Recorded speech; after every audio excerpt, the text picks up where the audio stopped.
Derechos humanos. ¿Qué son los derechos humanos? Se entiende por derechos humanos aquellos que corresponden a toda persona por el solo hecho de serlo. Estos derechos humanos van a aplicarse a cualquier ser humano de cualquier parte del mundo. Tanto universales son válidos para todas personas por igual. ¿Derechos humanos son universales? Son válidos para todas las personas por igual, independientemente de su raza, religión, sexo, orientación sexual, color de piel, edad u otras características que pueden diferenciar a los seres humanos entre sí. Gracias a la Carta de la ONU de 1946 contenía importantes pasajes dedicados a la protección y el significado de los derechos humanos.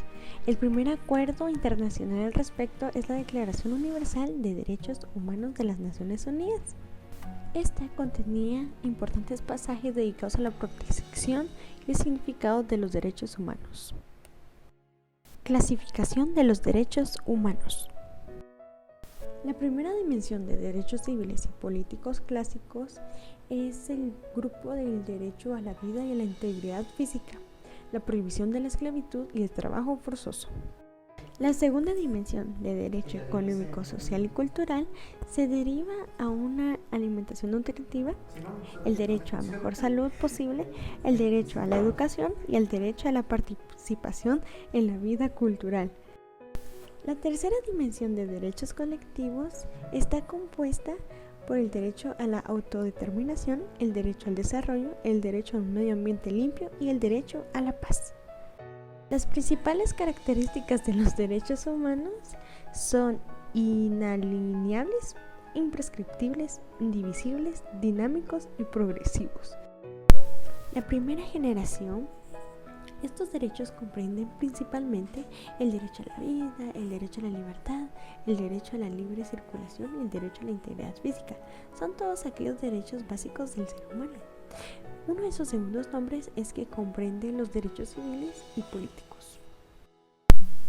La segunda generación es históricamente reconocida en el siglo XIX, después de los derechos civiles y políticos. Otro nombre que recibe la segunda generación es que comprende los derechos económicos, sociales y culturales.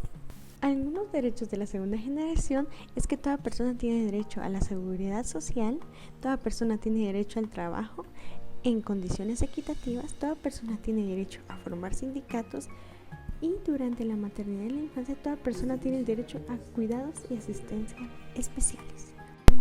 La tercera generación es el reconocimiento de estos derechos surgen como la consecuencia de los nuevos peligros que amenazan a la humanidad en nuestros días. Son también conocidos como derechos de solidaridad o de los pueblos.